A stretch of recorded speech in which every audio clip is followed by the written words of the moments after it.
everyone, and welcome back to Backlog Banter. My name is Tucker Hazel. Today, I'm joined by Abram Buhner, and today we're talking about 2017. I would say maybe the most important year of video games that I can remember. Certainly where it helped to form us into the game-playing freaks that we are nowadays. Perverts, many are saying. That's unrelated. And the pervertry is unrelated. We are going to be talking about the top 5 most essential games of this year. Now, these aren't necessarily our top 5 favorites, and they're not the ones that we would consider the best or that were up for Game of the Year. I mean, some of them were, but these are the ones that informed game design decisions going forward, that created new trends, things like that. Yeah, and influenced the culture, and influenced the business of games, too. Because I actually think we've got games that fit all of these different categories. Yeah. But we will also... We like variety. We do. After we've gone through our varied, they're very varied games we picked this year. Very, very varied video games.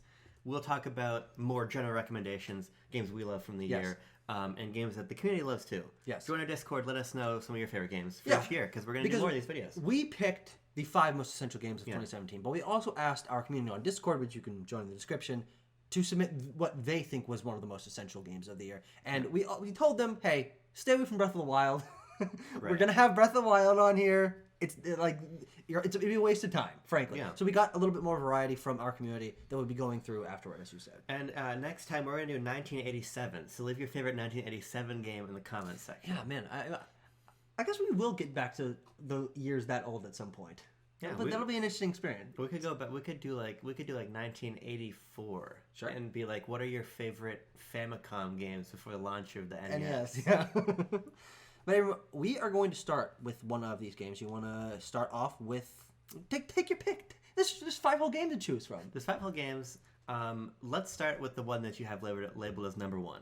Okay, sure. And this isn't in an order, but I think there's actually an argument for this being the most influential game of the year. Yeah, actually. Yeah. Which is PlayerUnknown's Battlegrounds. Yeah. Colloquially known as PUBG. Sure. That's what they call it on the streets. Tucker, why do we pick the game? But we're not calling it on the streets much anymore because, frankly... Right.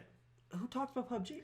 I mean, this game sold, 55 million copies or something like that, and then still is around, but has been so subsumed by the games that it inspired that it becomes just kind of almost like an interesting factoid.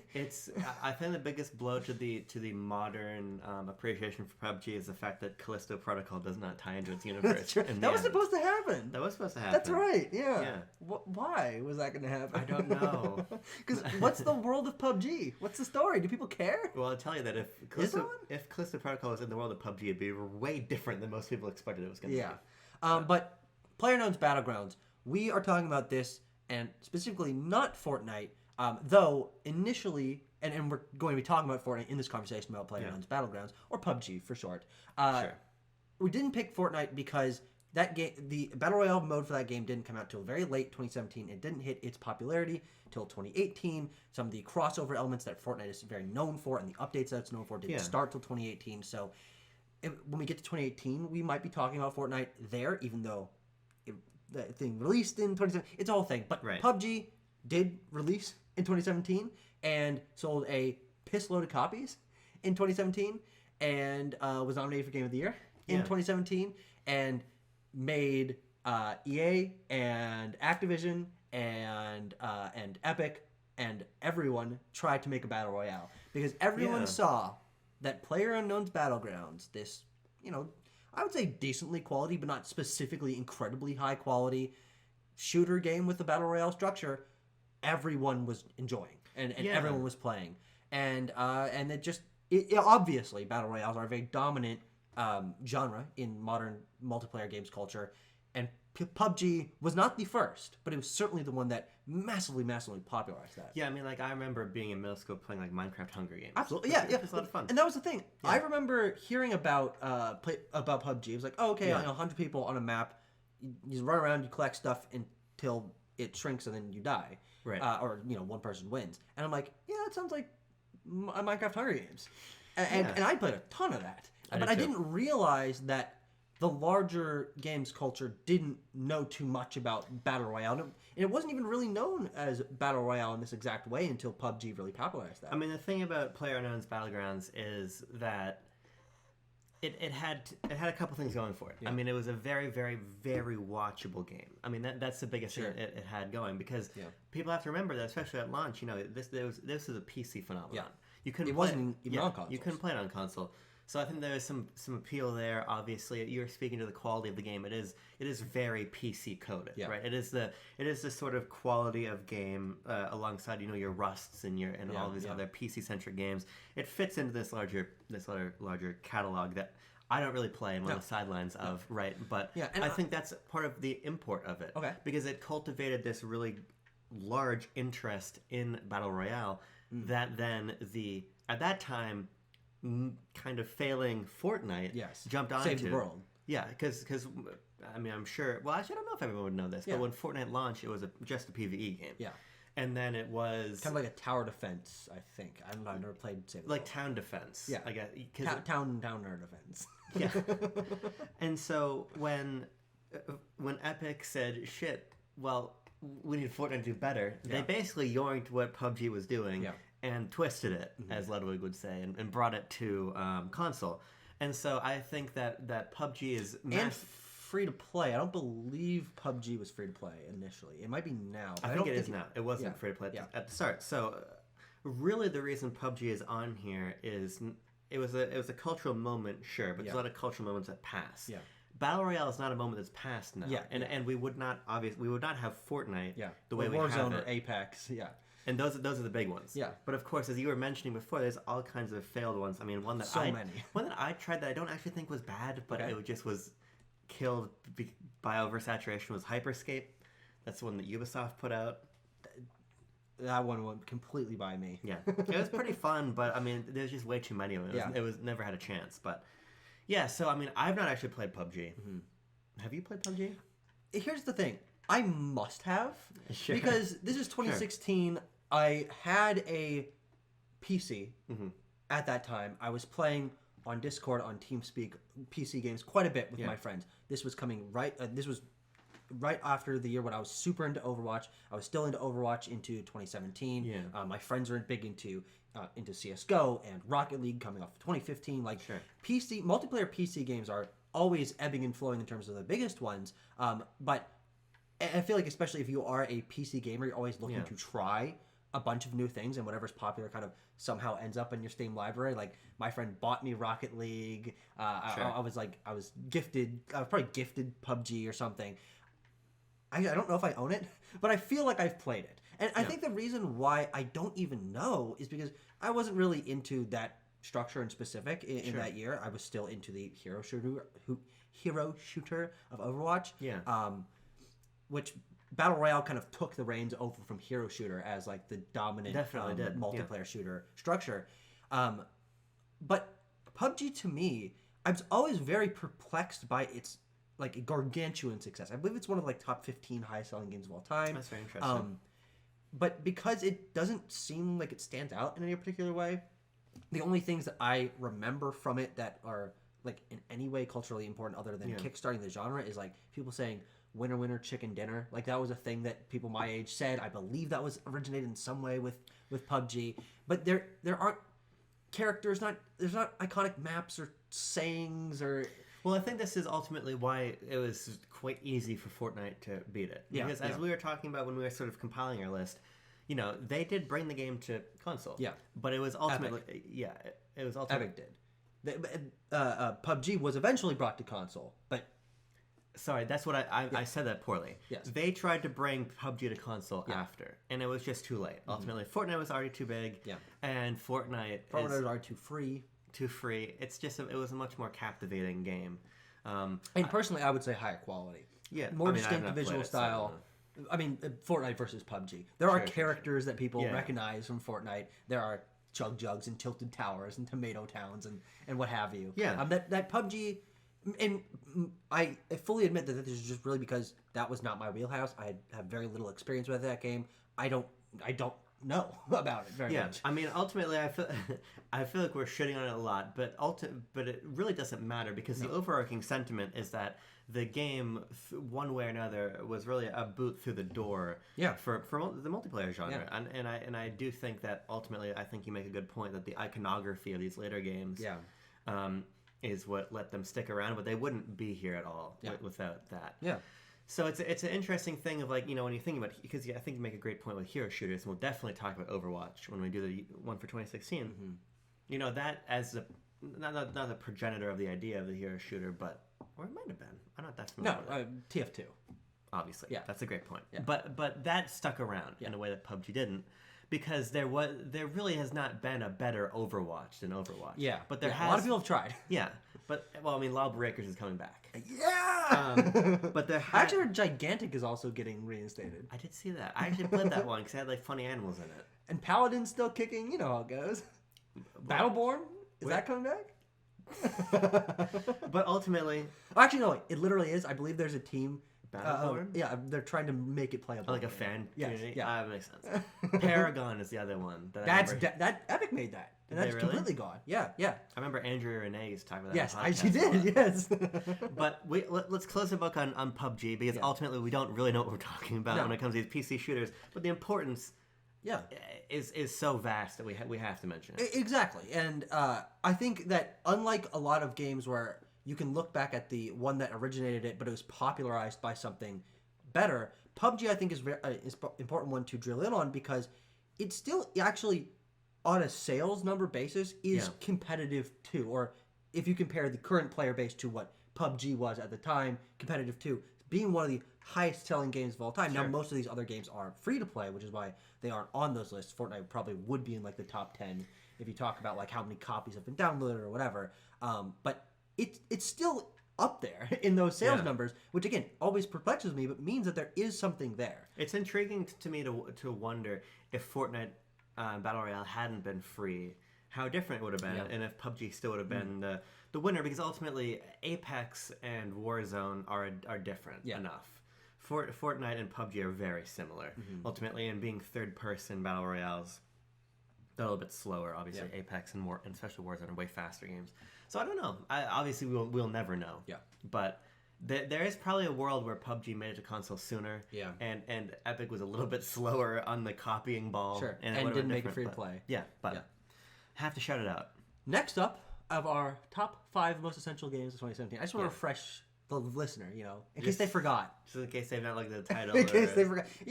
Short-term memory, TikTok brain rot. You know how it is. We should upload this in 75 parts to TikTok. How long can a TikTok video be? No, they can be pretty long now, right? I think. I don't know. Actually, I think you're right. Yeah. Because I thought we could upload this in like maybe 1 part. We should upload this in 300 parts to Vine. We should do it in 1 part, and it's vertical. It's only me. We cut you out of the video entirely. I think we should do it in 1 part, but we just keep overlapping chunks of the video. Let's move on to our number 2 game. Again, these aren't in any particular order, but this is the second one we're talking about. Which we're picking Resident Evil 7. We actually have a comment about this one. Okay, yes, true. We're going to go to the community. Just for a second. Most of the community submissions were for games that were not influential enough. Yes. To make our personal list. To make our list. But our friend Murph said the following. About Resident Evil 7, which, again, number 2 pick. For our most essential games of 2017. TikTok brain. Murph says, I feel like RE7 was a reset for the survival horror genre. It pulled focus from bite-sized mascot horror that dominated the scene and served as a reminder that full-length horror titles, parentheses, especially ones where the player was allowed to do combat, could still do gangbusters. Because this comment is important, but I think it's a little bit misplaced. Okay. I don't know if you disagree with me about this, but I really think it's Resident Evil 2. That is remake. Resident Evil 2 remake. 2 years later. 2 years later, which is really the one that because when you're thinking about Silent Hill 2 remake, you're thinking about Alan Wake 2. You're thinking those are the ones that pulled. Okay, gotcha. Even that apparently really bad, but Alone in the Dark remake. Yeah, sure. A lot of survival horror grabbed onto that third-person feeling of 2. Yeah. Dead Space. Yeah. Callisto Protocol. Yeah. Which is more Dead Space, but Dead Space didn't. Callisto Protocol and Dead Space only happened because RE2 and RE7. Yeah. The reason I still think RE7 is important, even though I think 2 is the more maybe influential one, is not only because the game is. I'll let you talk more about the quality of it. But I think it ultimately. Those 2 games are very similar in quality. I'm not going to say like, oh, RE7 is so much better than RE2. Yeah, but what I'm saying is it's what it did for Capcom that makes this game most important. Well, I think it's what it did for Capcom, and also because of what it did to Capcom, and also what it did for survival horror. Yeah. Like full, as Murph was saying, I think very specifically, full-length AAA horror games, which had been, especially because Silent Hill and Resident Evil, Silent Hill had disappeared completely, and Resident Evil had shifted into more of an action thing for 4, 5, and 6. RE7, Capcom had been, like, people had been shit on Capcom. They hadn't really been doing much interesting stuff. And RE7 is kind of like the Fire Emblem Awakening of Resident Evil. It's like, look, this is kind of our last chance. We want to try something new. Like, 5 and 6 sold well, but were really poorly received, and so we're getting a lot of backlash. Let's just full reset from the ground up what makes this genre tick, and RE7 is that. Confined location, high production value, great performances, feels very distinct. Switching into first person, which of course was carried then again into Village, gives our Resident Evil a new chapter in its history.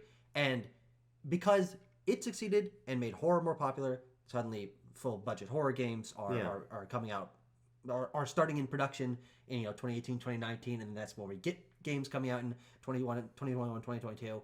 And then also they're like, oh, wait, people actually really do like Resident Evil, and they like horror Resident Evil. Yeah. So let's remake 2. Yeah, I mean, with the engine. And I think that's actually maybe secretly the most important part of Resident Evil 7. Was this the first game in RE engine was made for Resident Evil 7, Yeah. and it is still being used today for like every single one of Capcom's major releases. Well, that's the thing. That's the angle that I take to the importance of this game. I really feel like Capcom is the best publisher. I would agree. Working right now because they curate their slate really nicely. Yeah, Exoprimal. And they take risks on some of Exoprimal and Kunitsugami. Yeah. They take care of their back catalog very nicely. Take care of their back catalog with their anniversary collections and everything. Yes. But then they also have just released this outstanding slate of games from Resident Evil to Devil May Cry to Monster Hunter to Street Fighter. Lots of Resident Evil. Yeah, lots of Resident Evil. But all of them have been good. Dragon's Dogma now, I mean, they are really in peak form. Yes. And it comes back to Resident Evil 7. Absolutely. And as you're saying, the RE engine. The RE engine really is it's a masterpiece. It's a masterpiece. But it's funny because it's one of the only engines I can call out by name, frankly. It's also one of the only engines I can point to visually. I'm like, that's an RE engine face. Yeah, I mean it's super flexible too. Yeah, because totally. Exoprimal and I think even like DMC5 everything is in are RE made in RE engine. Clearly, anything can be done on this goddamn engine. It held up to Dragon's Dogma 2. Yeah. Because like you got Decima. Decima is the engine that Guerrilla made for what's that game called? Horizon. And that has since proliferated. I believe Death Stranding. Death Stranding uses it, and those are the only games that use it, as far as I know. But you got something like Frostbite, and I'm speaking a little bit out of turn. That's for FIFA? Well, no, Frostbite was for Battlefield. Yeah. I think. And I know it's used for like FIFA. And I believe, I'm really straining my memory because I don't really play many games EA makes, but I believe that there is issues with the cross-genre compatibility with Frostbite, which makes RE Engine an even more flexible, massive accomplishment.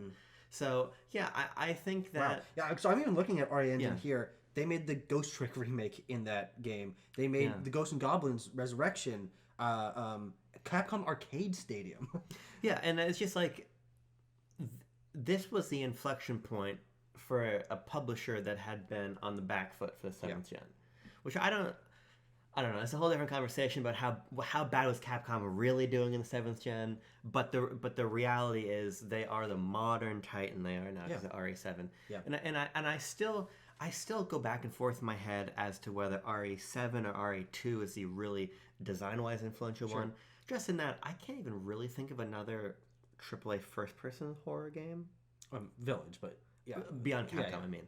It's really that RE2 third-person framework that is all over the place now. But either way, you can't get to RE2 without RE7. And as you're saying, they're both games of an extremely high quality. Yeah. And also, again, it's more of a direct thing. It's not like, okay, you can't get Fortnite without PUBG. Those are different companies. Yeah. Frankly, obviously, Fortnite Battle Royale was in development. It didn't start after the success of PUBG. Do we know I don't that? think I don't think it's possible for them to like whip that up in But 6 it's just months. a game mode is my thing. I don't know. That's a different conversation. I actually want to research that. But I believe it was my after. point of the more direct correlation Yeah. is because of the success of RE7, Capcom was like, oh, we can frankly cheese the shit out of this. Use this engine, use the models, just like and pump these out almost yearly for a couple of years. Yeah, I mean, I wonder. It's a different conversation also, but I'm really curious. Like, is RE9 this maybe get announced this year and released next year or something? I think so. Absolutely. Yeah. Yes. That's definitely what I think is gonna happen. You know what I think is gonna happen, Tucker? Move on to number 3. We'll move on to number 3 of our list of the top 5 most essential games of the year. Number 3. Say it. The Legend of Zelda: Breath of the Wild. Yeah. It had to be on the list. Now it's really intriguing to me because I feel like we've had this conversation in the past, but I feel like there's still a part of me that's like, has the design influence of Breath of the Wild even become apparent yet? Mm-hmm. What do you think about that? What do you mean? Because I still would you say that open world games are now closer to Breath of the Wild format opposed to a like Ubisoft format? Maybe. Yeah. I mean, I guess it depends on what you're talking about because I haven't played enough of like the current Ubisoft games to know if they have necessarily changed since Breath of the Wild. Yeah. But also Ubisoft is definitely the ones making the most of that kind of game, and they dominate that landscape just regardless and have for the last 15 years or more even. But I think that Breath of the Wild's influence in terms of reinvention and visual style are undeniably apparent in the way that I think we can include so many other games that have spawned clones and ripoffs.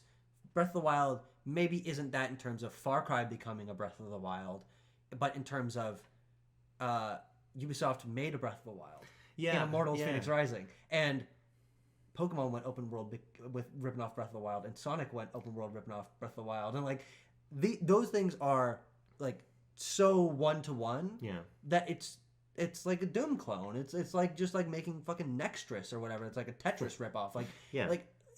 That is a different kind of design influence, but it's the kind of pervasive knockoff Minecraft on the App Store influence that Breath of the Wild has had, seeping into a lot of even bigger profile stuff like Pokemon, new IP from Ubisoft, and Sonic.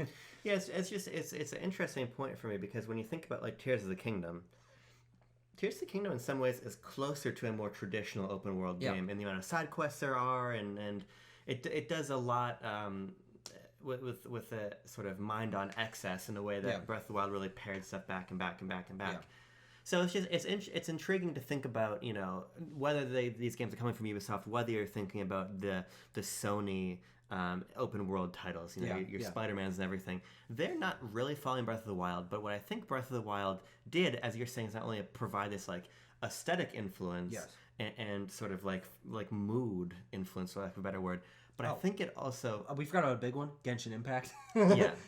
Well, Genshin, I don't even really know what Genshin Impact is. Isn't it like a fucking No, it's an open world action game with the cel shaded art style and the climbing of the walls and the stamina bar and everything. I think in the fucking paraglider. Well, I mean the paraglider is a fucking thing. I don't know. I haven't played Genshin. The thing about Breath of the Wild that I think it undoubtedly did is it opened up a second way to make open world games. Sure. Maybe instead of being the sort of reinvention that maybe like an Assassin's Creed 2 or Fallout 3 or these really fundamental open world games were, I think what Breath of the Wild did is it said, hey, we can do open world differently. Yeah. We can take cues from things. I mean, Aonuma talked pretty openly about how he released Far Cry 4 and that inspired it. But, it opened the door to, I think, games like Elden Ring and Dragon's Dogma. Oh, absolutely. Elden Ring definitely. Yeah, being very palatable in the fact, in the ways that they are a digression from that core and core also, approach. I think the emergent qualities of Breath of the Wild. And the physics things.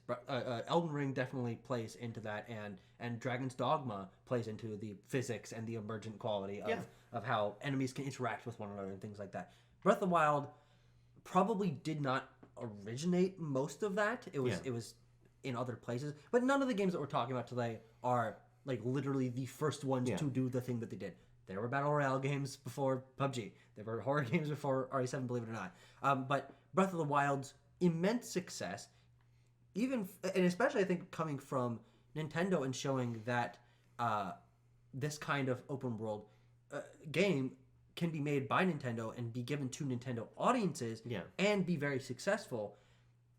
I would say that you could probably count on two hands the amount of big open world games in the more traditional style that were on Nintendo consoles before Breath of the Wild, and so that just opens up a whole new market to porting all of the Assassin's Creed games to Switch and things like that.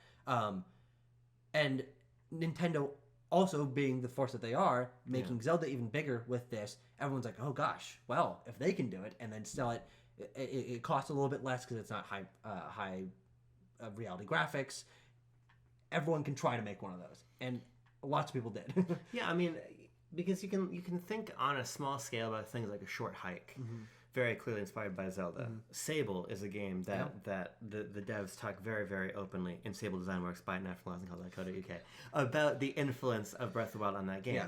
So even if I still wonder on a AAA level how much this game has reshaped the AAA open world genre, I think what it has become is one of the touchstones for designers working either explicitly or implicitly on the work. And I think that through that lens, it is maybe the most influential game Nintendo has published since Metroid Prime. Because Metroid Prime is another widely cited Sam Barlow. Oh, sure, And you know, Sam Barlow is not making I see what you're saying. explorative games. But he... Not yet. He's got like 4 games in the works. He does. Those sick bastards at Half Mermaid, they didn't reply to my thing when I tried to work for them. What's with that? I think that when you look at Breath of the Wild as this design influence, both overt and implicit, it deserves to be on the list. But I think also you're making this point about it widening Nintendo's horizons, which is definitely true. I mean, it's a rare instance of them citing Western games as being clear influences on their work. And it also was the game Nintendo needed in 2017 to launch Switch to the position that it's in now. Yes, and that's another interesting element of Breath of the Wild is it is Breath of the Wild's fault that the Switch is as big as it is, and it's not the game's design's fault, but it's the game's critical and commercial success launching with a brand new system and working as well as it does, especially in handheld, which very, very, very few AAA open world games had been made for handheld systems before that. There were some smaller ones on Vita and PSP, but not really any on 3DS, certainly not any on DS. And so the idea, I think, Breath of the Wild kind of meets in the middle point of, not only is the Switch a new step for what console/handhelds can be, but that there is the appeal for taking the biggest worlds on the go. And that was what helped sell the Switch. This wasn't, Mario 64 DS, very impressive for that time, because it's based off of a older game, and that's kind of what Ocarina of Time 3D was on 3DS. But Breath of the Wild is the new game. It is the biggest Zelda game, and it is on a system that's bigger than a 3DS, but not by a huge margin. And so suddenly everyone wants to make big games for a small system, and then the Switch, goes on to spawn Steam Decks and Steam Deck clones and all that stuff. And so I think you can count the influence of Breath of the Wild.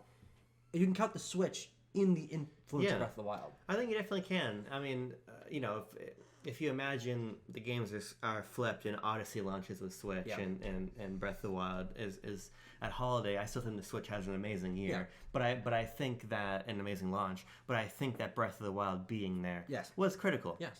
And I think you make an important point there, because even though it was on Wii U, it was an irrelevant point that it was. It matched with that hardware so nicely. Yeah. So I think you can attribute Breath of the Wild also in large part with Nintendo's current position. In the way that we say that RE7 helped to revitalize Capcom. Yeah. People were not hot on Nintendo in 2015, 2016. And then Breath of the Wild came out, and not only was what is the highest critically acclaimed game ever currently, and sold 3 times more by the current moment than other Zelda games, the other highest selling Zelda games, which is crazy because Zelda was already one of the most iconic and influential and historical franchise of all time, and has created a new standard for success for Nintendo. Frankly, it made Nintendo the one that people cared about now. It also won them Game of the Year, and For the first time in how long? And who knows how long? Maybe ever. I mean, I bet that they must have won something in the Spike era, but I don't. Yeah, sure. The point is, it was. You're totally right.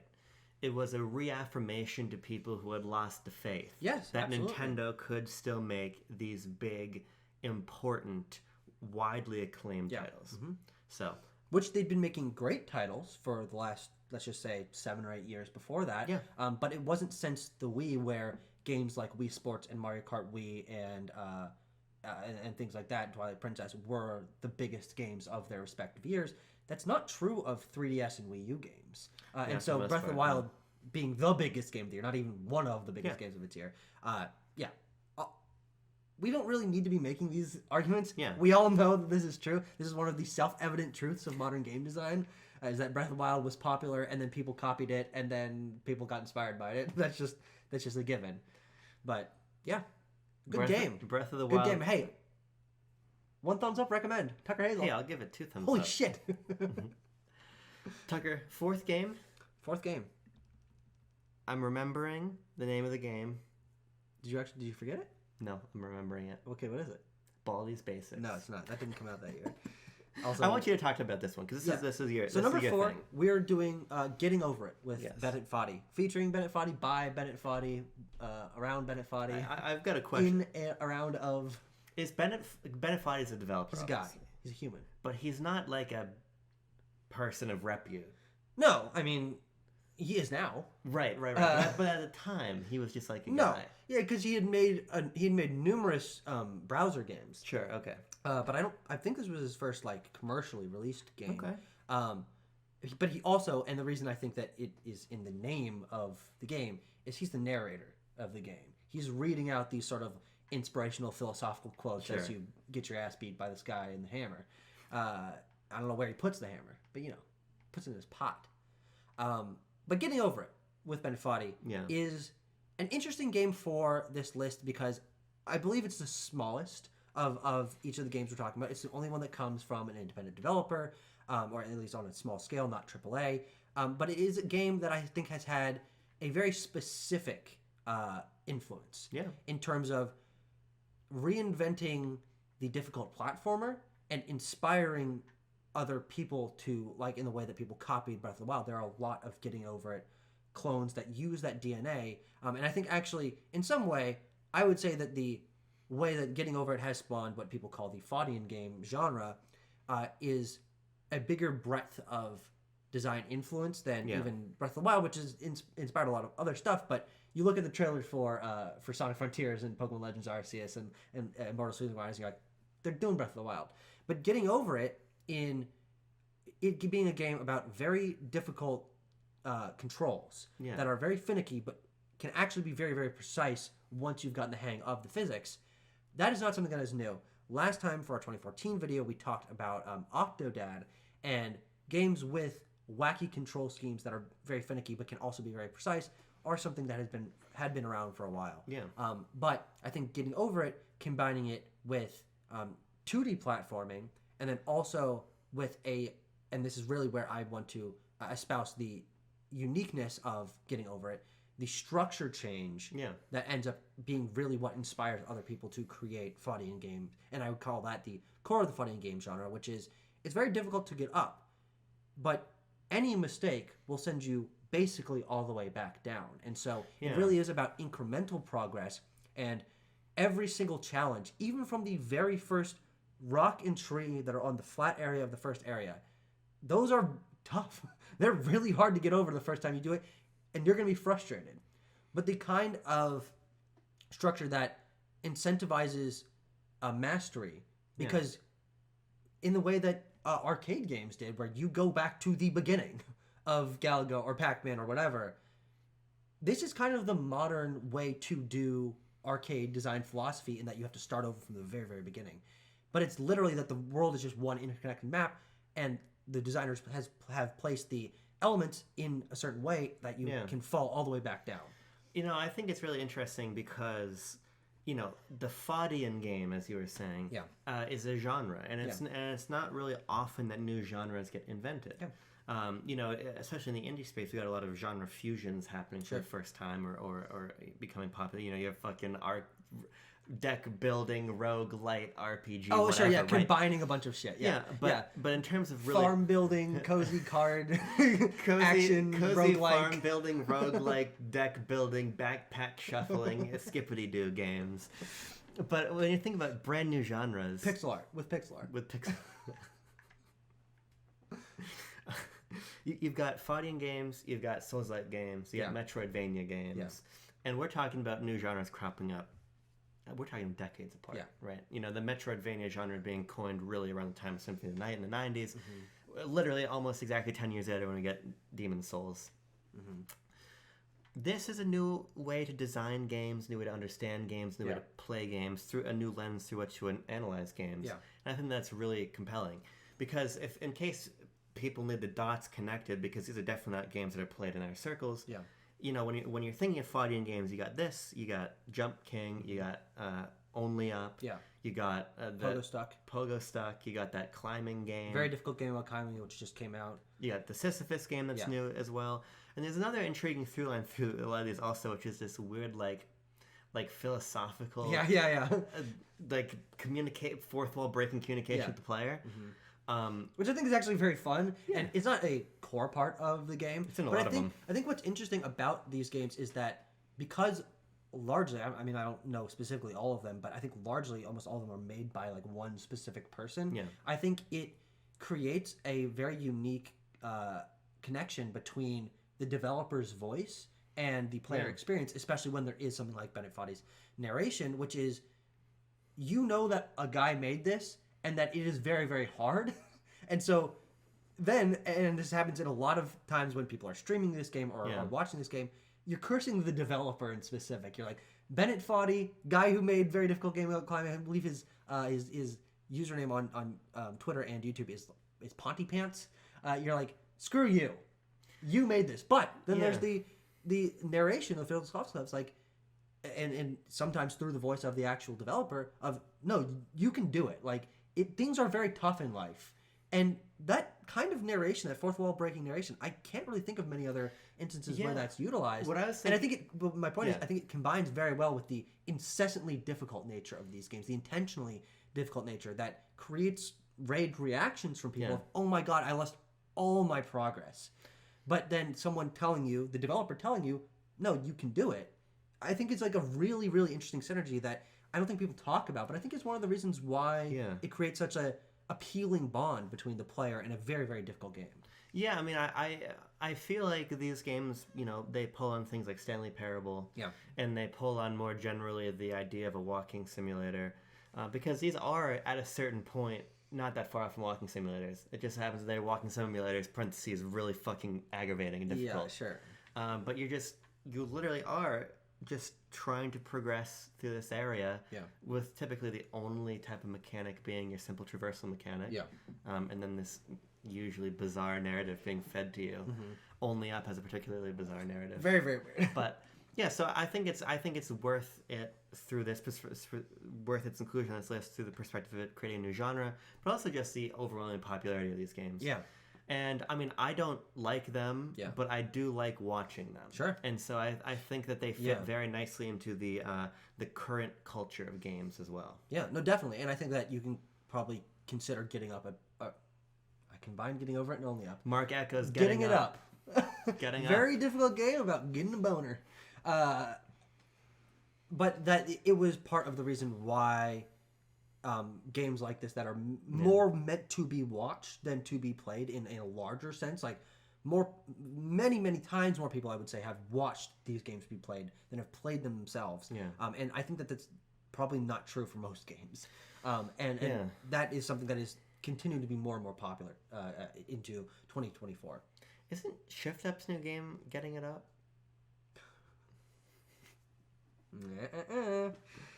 Yeesh. We got one more. And this is a sicko pick. this was me. This was my big contribution because you largely came with the other ones, and I think you had really astute observations, but not as astute as the one that I made. Okay. Our fifth game here is... This is one I didn't even have in like my top 40 picks. I argued for the fifth game being Crash Bandicoot Insane Trilogy. Sure. And I'll lay out the case for this. I think Crash Bandicoot Insane Trilogy is very important in terms of the sort of business of games, and I think it reflects a changing culture in games as well. This was a massive success. It was a much larger success than anybody anticipated. Yeah. Sold in excess of 10 million copies. I want to say it might be closer to 15 million copies. I'll look it up while you talk. So it was a big financial success, and a lot of lessons were learned from that. We'll get to the lessons, but I want to start at really the root causes. It sold over 10 million by February 2019, which means it's probably 15 plus now. It's an incredible success. Yeah. I think it speaks to an interest in a younger nostalgia. Okay, yeah. I think it stands at the forefront of a changing games audience from people who grew up with maybe the NES, SNES to people who are growing up with the N64, PS1, PS2, GameCube, and really want nostalgia repackaged from those generations. Mm-hmm. And that's what this does. It's one of the first major examples of going back to that well, opposed to the earlier wells. Nintendo touched on it briefly with Super Mario 64 DS, which you worked on. Yeah. Worked on. What? Discussed. Yes. Earlier. Mentioned?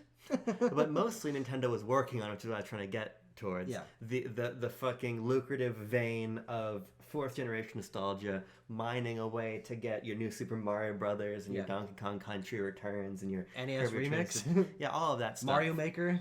Yeah, it's speaking to a different nostalgia, but this game says, well, people love Crash Bandicoot, people love fifth gen platformers.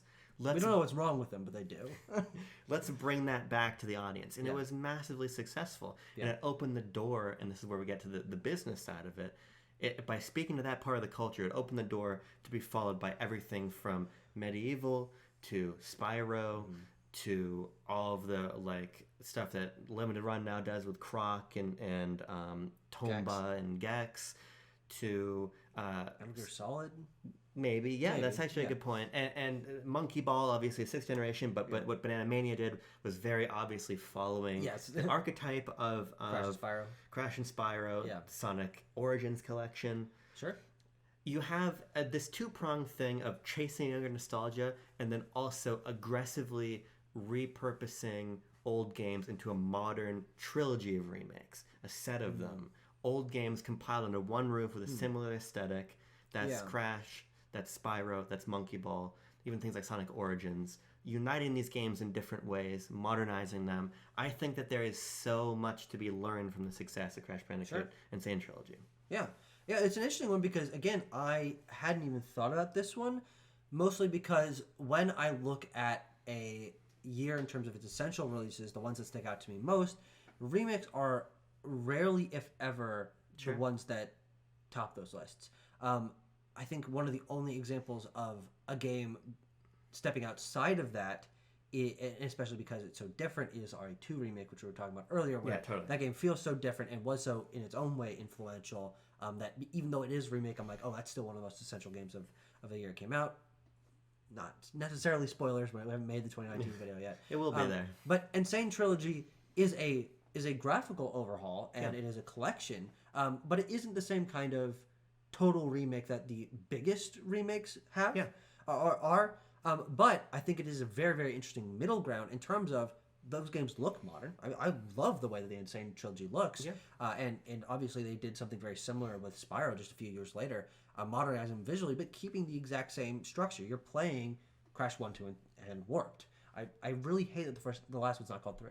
I think it is called Crash 3. It's Crash Bandicoot Warped. There's no 3 in the title. Really? Yeah, it might be called 3 in either Japan or Europe. Sure. But the American release is Crash Bandicoot 2, Cortex Strikes Back, I think, or Wrath of Cortex. Wrath of Cortex is on PS2. Okay. I think it's Cortex goes to the bathroom. And then 3 is definitely Crash Bandicoot Warped. Yes. But okay. I think that you make a great point in terms of the shifting tide of nostalgia. Yeah. That I think is, I mean, maybe this is totally another conversation to have in terms of how nostalgia has evolved for game design over the years. But nostalgia in game design was really just we're making things look 8-bit for like from 2010 to 2015, and then it since has, you're right, been pulling from more modern systems since then. And I think to the point that it has, I think, kind of pushed everything forward in that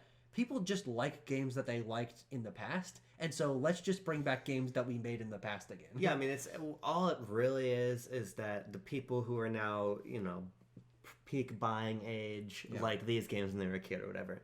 But I think that's totally fine because it also reflects a sort of a rising class of developers. Because you think about things like releasing very imminently from when we're recording, Crow Country has a lot of hype around it. Sure. It is a PS1 inspired horror game. And obviously Yooka-Laylee was around this time. Sure. We've now been in, and we're still in this big push for harkening back to either the aesthetics or the mechanics or both of this generation. So what this means most critically is we're not too far away from it really being GameCube and PS2. Maybe, yeah. That gets hammered in on. Yeah. And that's really what it's going to be really interesting to see when we get to Wii. How are people going to repackage Wii era nostalgia? Are we going to bring back motion controls in some way? That probably won't. It'll be like fucking 7th generation. Are we going to try to get like 480p coming back? It's going to be 7th generation muddiness. We were talking about this the other day. Yeah. I'm playing Devil May Cry 4 right now. It's crazy. I'm like, shit, this game just really does look like it came out on PS3 and 360. But back to 2017. Yeah. We have submissions from our community. We're done with Crash? We're done with Crash. We're done with our 5. We're done with our 5. Our 5 essential games 2017, that is. Yeah. I think that's a really good list. We made it. So yeah, I guess I am biased. but I don't really think we That'd be really disappointing if you got to the end, you're like, that was shit. We shouldn't have done that. Those are bad choices. We were talking about this one through the lens of like, it's going to be really hard to pick. Yeah. Because there's so many amazing games. Yes. And there are, because we've got a bunch we're gonna go through here in their more general recommendations from the year section. But I don't think it was actually that hard to narrow it down to the most influential. Sure. Yeah. I think it's pretty clear. Mm-hmm. Yeah, I mean, it depends on what you necessarily mean by influential, like what your bar is in terms of... Because, I mean, okay, Getting Over It created a genre, but it made a small genre. It's got, like, a dozen games in it or something. And there are certainly some other of these games that came out in 2017 that you could make cases for, and as we will do now through our recommendations from friends. Bo Fauble from Tox Games fame it says that Yakuza 0 launched in the West in 2017. Now, it is important to note that Yakuza 0 came out in 2016 in Japan, and so did Persona 5, which is why we're not talking about it here, because I think that also might be one that we would have talked about here. But Bo mentions Yakuza 0 launched in the West 2017 and basically putting the franchise on the map. Yakuza 0, far from the first Yakuza game. There had been 6 mainline ones plus other spin-offs before that, but Yakuza is now it is the Sega franchise, frankly.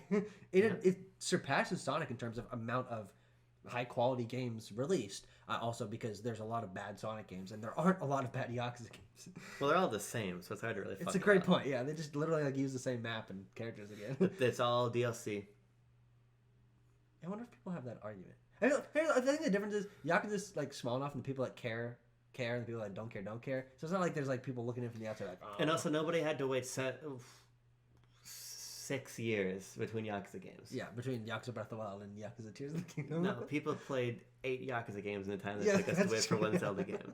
But no, this is a great shout out. When we get back to it, we will have the Yakuza 1+2 HD collection for Wii U in our top 5 most influential games. And I think 2013 when that released.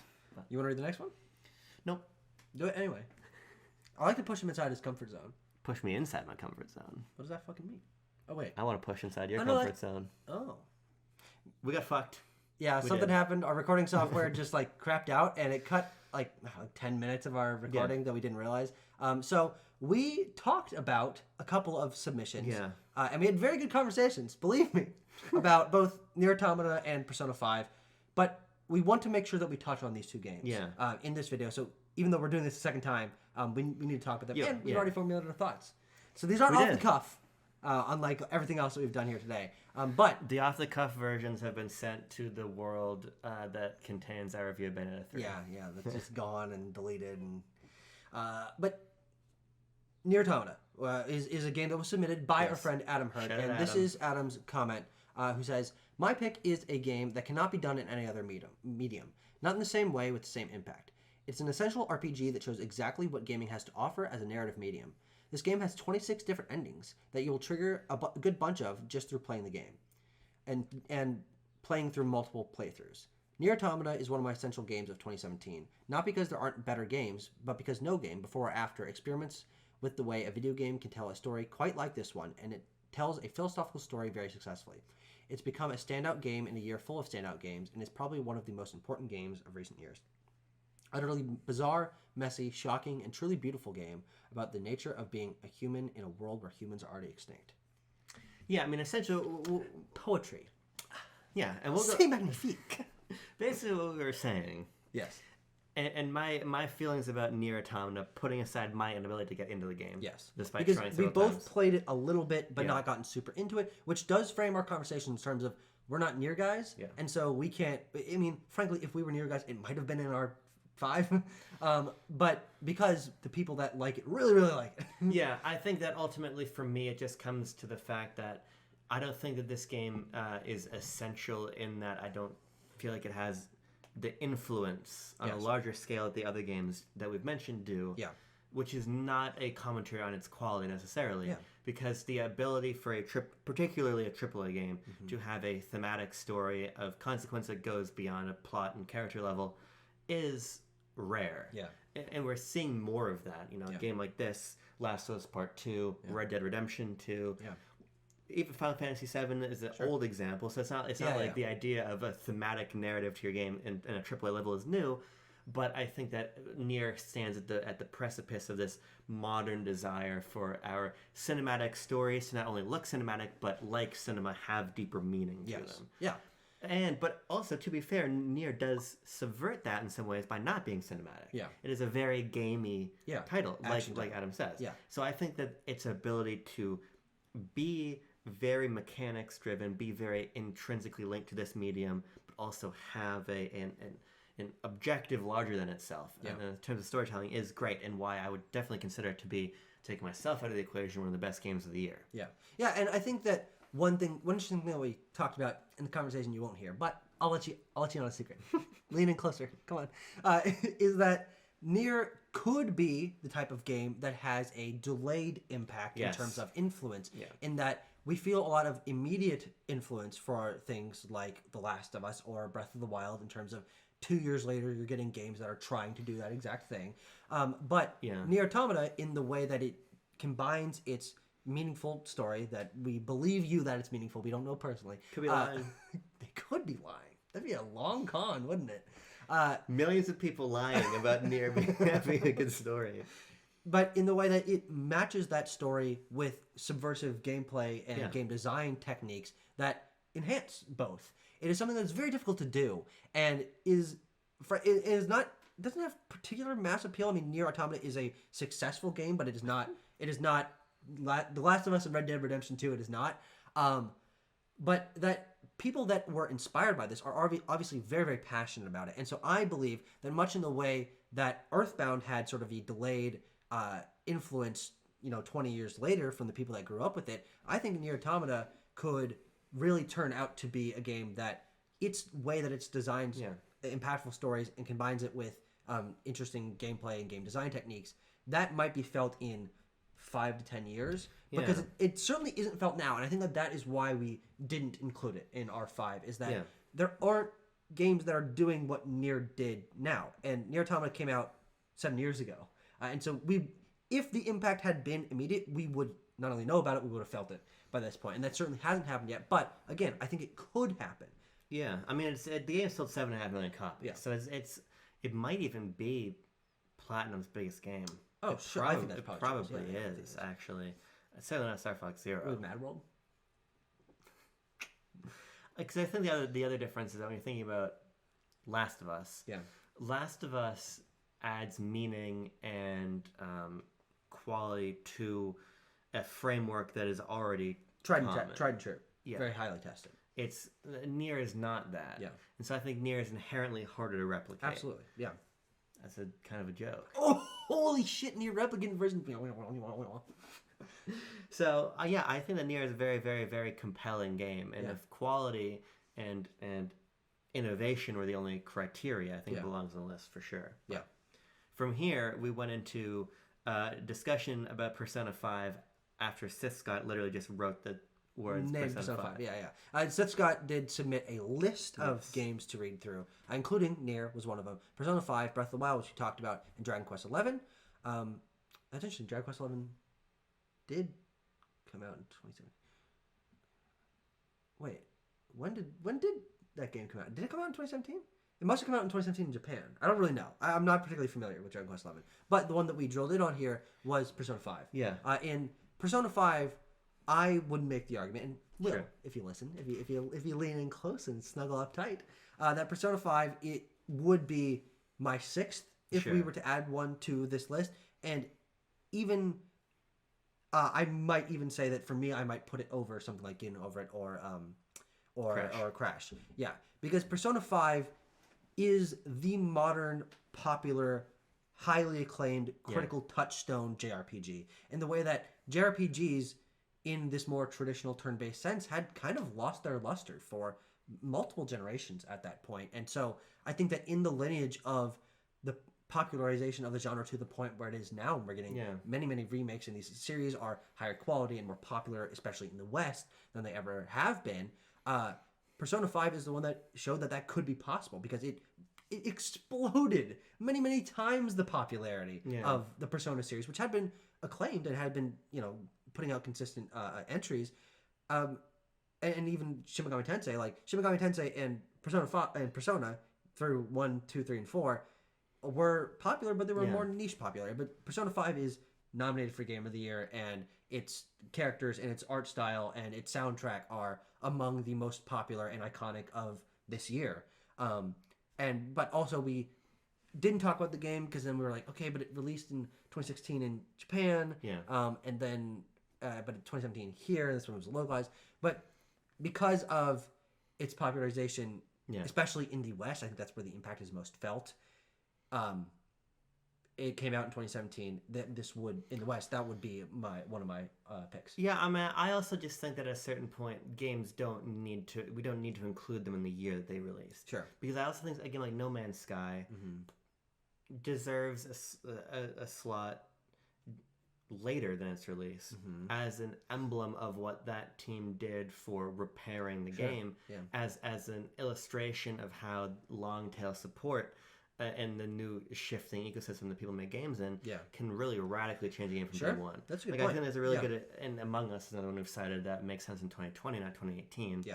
So I think there's reasons to shift them outside of their years. Yeah. I think ultimately the issue I have with Persona is that I don't actually believe that Persona is as influential as it appears to be. Sure. I don't think that there's much evidence for it, and again, I could be wrong because I don't play this game very much, but I don't think there's much evidence for it returning turn-based JRPGs to the forefront in any way. Okay. I can't really think of any substantial turn-based RPGs the last several years on a AAA level, for sure. The ones that do release have not really gotten their stock risen by this game, I wouldn't say. Really, it's a lot of HD 2D stuff from Square Enix, or it's a lot of like Falcom, Atlas-style smaller games. Things like Soul Hackers 2 certainly didn't get a bump because Persona 5 released. Sure. I'm not even positive. But it might have gotten greenlit because Persona 5 was the success that it was. But I think the difference between it and Final Fantasy 7 is that Final Fantasy 7 brought RPGs to the West to begin with. Yeah. And no, but at the level, that's what I mean. At the level of popularity that they enjoyed, it's because of Final Fantasy 7. Final Fantasy 7 also, with its more cyberpunk world and its aesthetics, it did a lot that was influential. Sure. There's not games that look like Persona 5. Sure. Not even Atlas's own games outside of Persona and now Metaphor adopt what Persona 5 has adopted.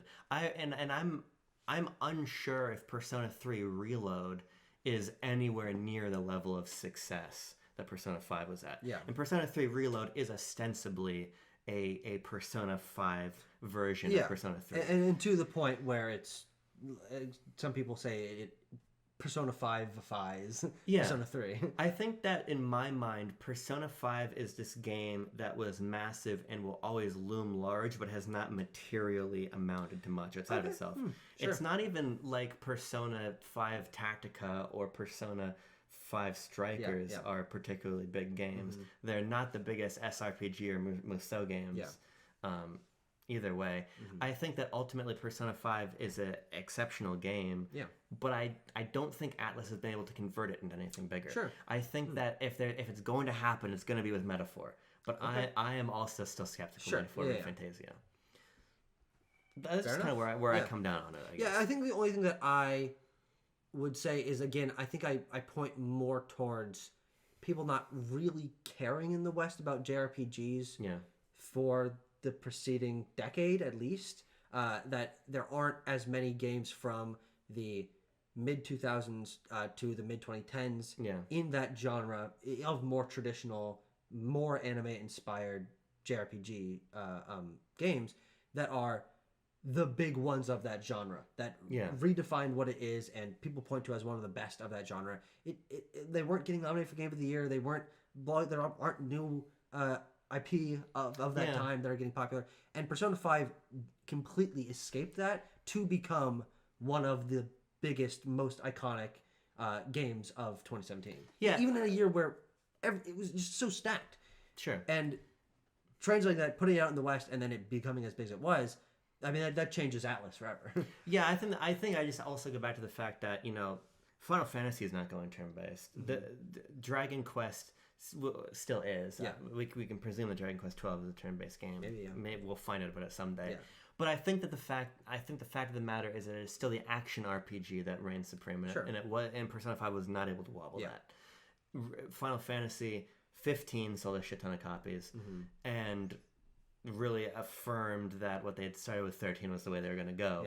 And Final Fantasy 7 Remake and Rebirth pull back a little bit of turn-based energy with their hybrid combat system, but those are definitely action RPGs. Sure. And Final Fantasy 16 is closer to Devil May Cry than it even is to the other ones of those.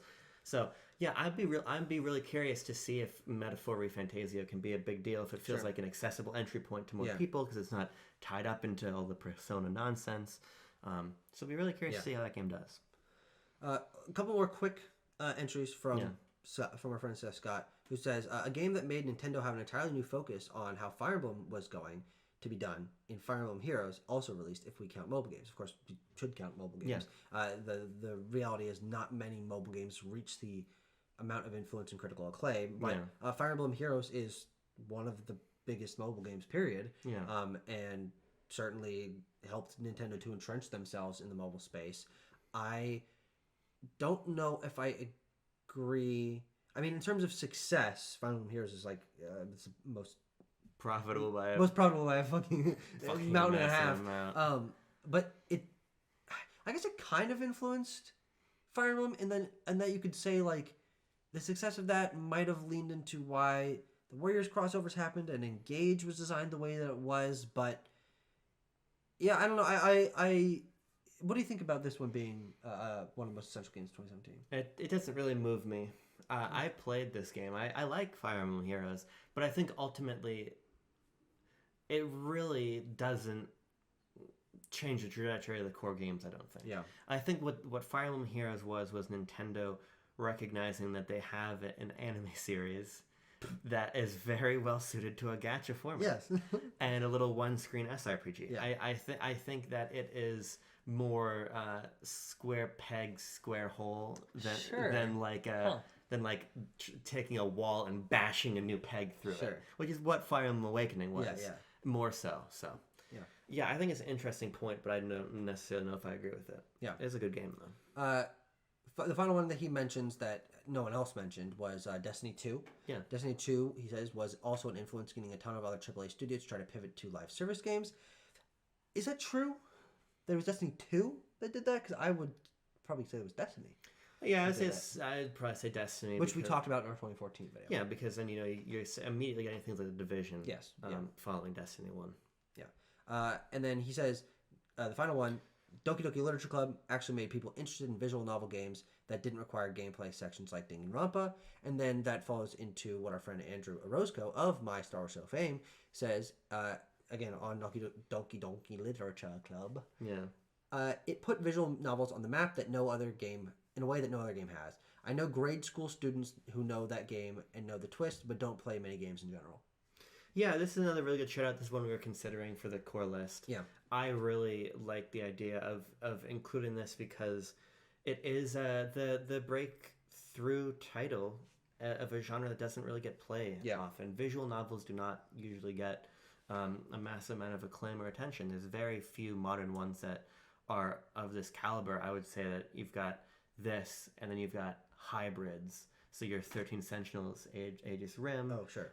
Citizen Sleeper. Sure. But in terms of straight visual novels, this is... Yeah. You got this, and you got fucking Ace Attorney. Yeah. In terms of the... Hatoful Boyfriend? Hatoful Boyfriend even is not of the caliber. No, of course. So I think it's a cool... and also, it influenced this conversation for our friend Jace to play the game. Sure. He's currently playing the game. Last comment from Nish. Well, actually, it's not true because we also have Reekley. Oh, yes. Actually, let's go to Reekley. Yeah. Who says, I know I said it before, but I'd say A Hat in Time and Super Mario Odyssey both should be on this list for bringing back sandbox 3D platformers. Both of them doing it in fresh and innovative things mechanically with Cappy and Captures in Odyssey. Yeah. And Hat Kid's unique abilities in A Hat in Time. And then also, we could bring Yooka-Laylee into this as well.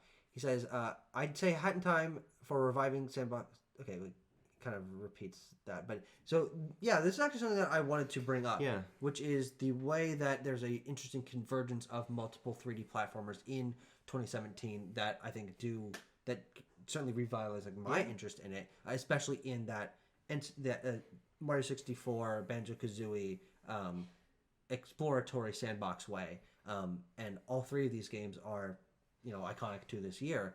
It's just an interesting confluence of the three of them coming out with very similar, taking inspiration from Mario 64 styles. Yeah, I really like this point that Reekley makes towards the end about pushing the genre forward, because it's interesting. It's a look back and a leap forward. Yeah, sure. Both these games. Yeah, because no one's gonna say, "Oh, Super Mario Odyssey is, just ripping off of what Banjo-Kazooie and Mario 64 does." It obviously has many of its own ideas. Yeah, I mean, Odyssey is even way more open than 64 is. Yeah, of course it is. So I think that it's important to draw these games in conversation, because for as much as a lot of platformers are contingent on nostalgia, a lot of modern platformers, that is, you do have ones like this, and then later, even though it didn't really work for me, Sonic Frontiers, there is stuff being done in the 3D platforming space to keep that genre feeling fresh. Yeah. So I think it's really key that Reekley not only pointed out these two games as a return to sandbox style, but also an evolution of it. Yeah. And I think you can feel that to the success of these games in getting things like Psychonauts 2 and It Takes Two, and the revived Ratchet and Clank reboot was a year before, but also Ratchet and Clank had never disappeared, so Ratchet is kind of its own thing. But I'd say the 3D platforms are in a good place right now, and ideally we're on the cusp of a new Mario one. Yeah. So hopefully, fingers crossed. Fingers crossed, toes crossed. Yep. Nose hairs crossed. Final comment comes from Nishquick, who says, Xenoblade Chronicles 2 and Persona 5 introduced the JRPG genre to many newcomers. You put a space in there? And so I put a space in my language, and it made an unfortunate reality. Newcomer. Persona 5 especially was appealing because of the design and art direction, and many people picked it up without realizing it's a turn-based game, and then eventually loved it. And Xenoblade 2 was a massive success for Nintendo and a great way to end the Switch's first year. Yeah, Xenoblade Chronicles 2 I think is perfect for this section. Yeah. Because this was one of the... I mean, it was crazy that game was released in 2017. Yes. Nobody thought it was going to actually happen. X came out 2 years before. Yeah. And then Xenoblade 2, 2 years? That game has been 2 years?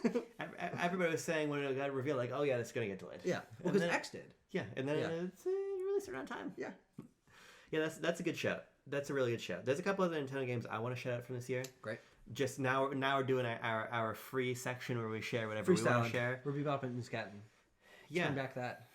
I want to share Metroid Samus Returns. Okay, sure. I think Samus Returns is a really good game, and Yeah. I think that it gets sometimes unfairly criticized as just like a warm-up before Dread. Sure. Which it is in a lot of ways. Yeah. A lot of ideas in terms of the parry and things Definitely. are better in Dread. Yeah. But Samus Returns still has a very unique flavor and style due to the fact that it is a more linear game about clearing out the Metroids.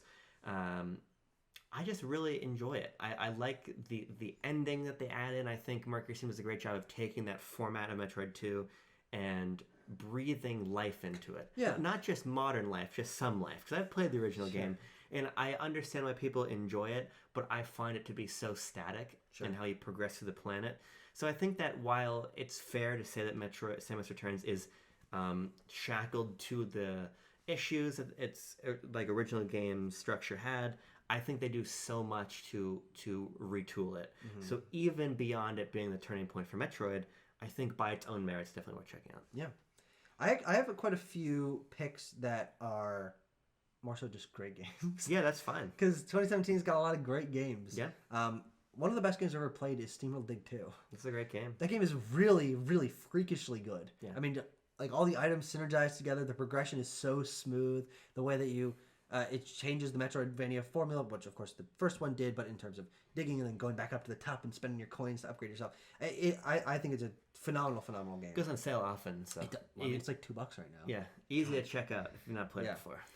And also Prey from Arcane. Yeah. I think it's a phenomenal game. It's great. You should play it.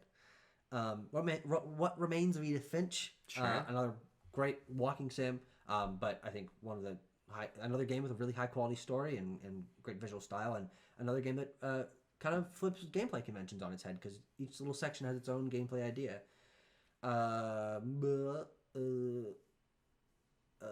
Hellblade: Senua's Sacrifice. I have on here. It's not a game that I think has particular influence, but I think it's because, especially at the time this game came out, it's a very hard thing to recreate. Yeah. In terms of, this is a very small studio trying to do something on a AAA level and being able to massively succeed with it, and is what spurred them to be then purchased by Microsoft, and now we're right on the cusp of the sequel coming out. But an impressive and very interesting project coming from a smaller team. There's a lot of interesting ones that I feel like we need to mention because you're doing a video about 2017. You gotta play the hits. Okay. You gotta mention Cuphead. Yeah. You gotta mention Horizon Zero Dawn. You gotta mention Sonic Mania. Yeah. Like these games. I mean, Sonic Mania is actually one that I wanted to talk Great, about. go for In it. specific, I mean, this is one of my favorite games ever. I think it's maybe the most replayable platform of all time. Okay. It's the perfect length. It's this perfect blend of, to steal what you were just saying with the year as a whole, greatest hits of classic Sonic with these amazing new acts from headcanon. I think the pixel art's beautiful. I think that it plays perfectly. I think it's just the right length. I love Sonic Mania. I feel like I've been playing it almost every year. Sure. Yeah. Here's an interesting one that we were actually toying with putting on the list. Yeah. Hollow Knight. Talk to me about Hollow Knight. I just don't like it, really. Fair enough. But I think that there's no doubt that Hollow Knight is one of the most influential games of its year, in that it really is a staggering achievement in the indie resurgence of Metroidvanias, in the ways that it is pulling in your Souls elements, in the way that it is making that map so fucking big and so open. Yeah. All of that to me is a series of turn off after turn off after turn off. Personally. Yes. But there's no doubt that this game is such a massive success because it found the right ingredients to add into the Metroidvania genre. And I would imagine that it's still considered by most, if not the best Metroidvania. Yeah, one of the top. Yeah, in the top 5, for sure. Yeah. I totally agree. I mean, we were thinking about, I think you actually said that this should have been one of our 5. When we were initially going through, you're like, why is Hollow Knight on there? And then I ended up... And I thought about it. Yeah, and because then we put in PUBG, and then we put in Crash. I'm like, okay, I think we don't necessarily need it here, but... Yeah.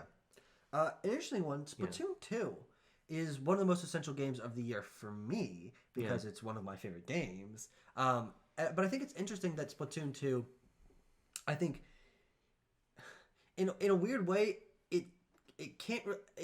I struggle to give it like credit retroactively. This is not complicated. You should go play Splatoon 3. Yeah, no. I think that's the thing. Is like, okay, Splatoon could be one of the most essential games of 2015 in terms of reinventing a genre, getting a new major IP for Nintendo. Yeah. But then Splatoon 2 is really what popularized that. I mean, Splatoon 2 massively more successful than Splatoon 1. Yeah. But then Splatoon 3, not as successful, but close, but better game. Yeah. And so like, but Splatoon 2 is just a great game. Yeah. That you should really go play because you go play Splatoon 3 because it's active. Unless it's got a good campaign, and Yeah. I really Octo expansion. I really like Octo expansions. If you get it cheap for the single player stuff, yeah, Sure. but you should just get Splatoon 3. Yeah. Any other ones you want to shout out? I think I just have 2 more I want to shout out. Go through. I really want to shout out Wolfenstein. Wolfenstein 2, The New Colossus. The New Colossus. I prefer it to the first one. Sure. I know that that's a little bit debatable. Really? Yeah. Oh, I thought people widely considered that. No, it's mostly people prefer New Order. But I love how far off the rails 2 goes. Yeah. So, and I won't spoil any of it because you still haven't played it, and I imagine people in the audience haven't either. But I think it has an almost like a Tarantino style, exaggerated Definitely. energy History, to it. yeah. So I really, really, really recommend people try that out if you want a super solid old school shooter.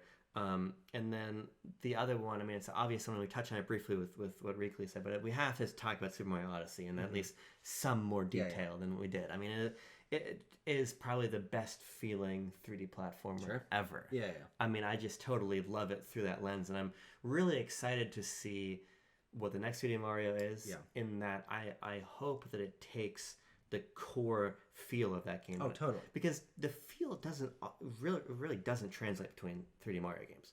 They feel very different. Yeah. But I'm hoping that they at least take that. I don't want it to be an Odyssey 2, and I don't think it'll be an Odyssey 2. But I hope that they take. That'd be very weird. Yeah. Hopefully they take a lot of those base level ideas. From that game And especially for me, I think the spirit of whimsy that Mario's always had, but I feel that Odyssey takes it to a new level in terms of grounding everything that it does in an interesting reality, in a very vibrant and ridiculous reality where you're visiting the Luncheon Kingdom, but having the balls to the wall nature of just there's just a ton of new like species introduced, and we're retooling what power-ups mean in terms of the capture mechanic, and we're adding moves to Mario's moveset in rolling and diving and cap throws and bouncing off the cap. It is a very interesting exploration into, I think, much in the way that Sunshine was, of expanding what a 3D platformer can be. Because I would say that the core moveset of 64 is then pretty solidly translated to Galaxy 2, and then stripped back a little bit, but still quite similar for the 3D game, the 3D games. But Sunshine and Odyssey kind of like throw shit to the wind, but work. And it works a lot better in Odyssey than it does in Sunshine. But one of the best games of the year. The last one that I want to touch on is not one that I would pick for this list, but I think it needs to be mentioned for 2017, which is Mario Kart 8 Deluxe. And Mario Kart 8 Deluxe, in that I think it might be the definitive re-release of all time. Yeah, definitely. And being so successful and so high quality, and then getting support, even weird support like VR mode and the wheel. It wasn't VR mode. It's what you could use the bike handle and the wheel. Yeah. But getting like little patches like that and being supported in a weirdly long-term way that was not expected, and bringing back battle mode and expanding that core roster, and then getting the DLC down the line.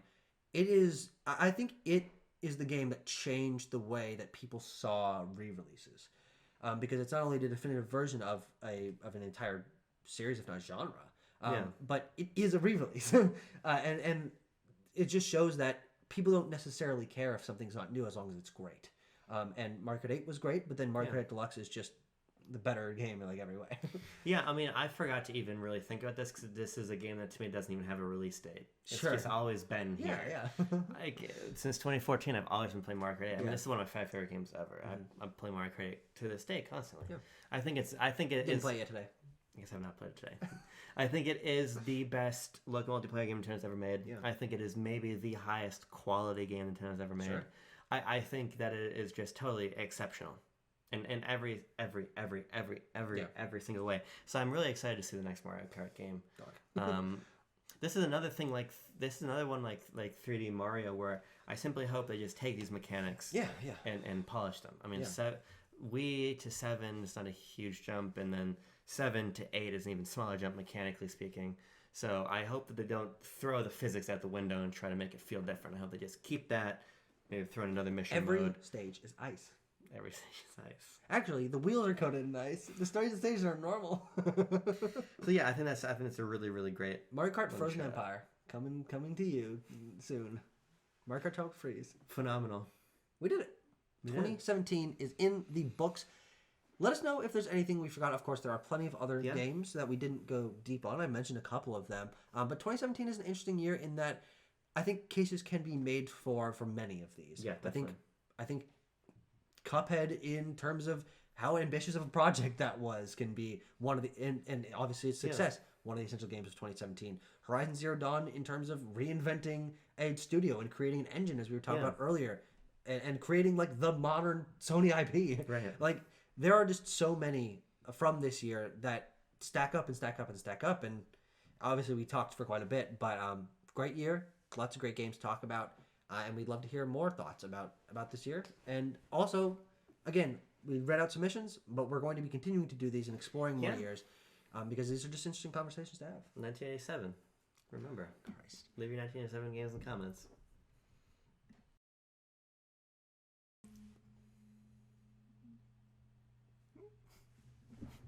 Let's get in.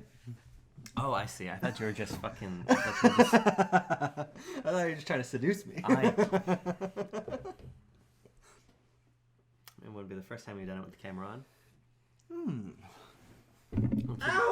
I'm suggesting that you like to make sex tapes.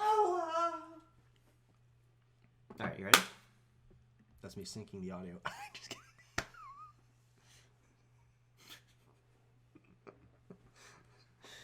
God, I'm looking my fucking spiffiest.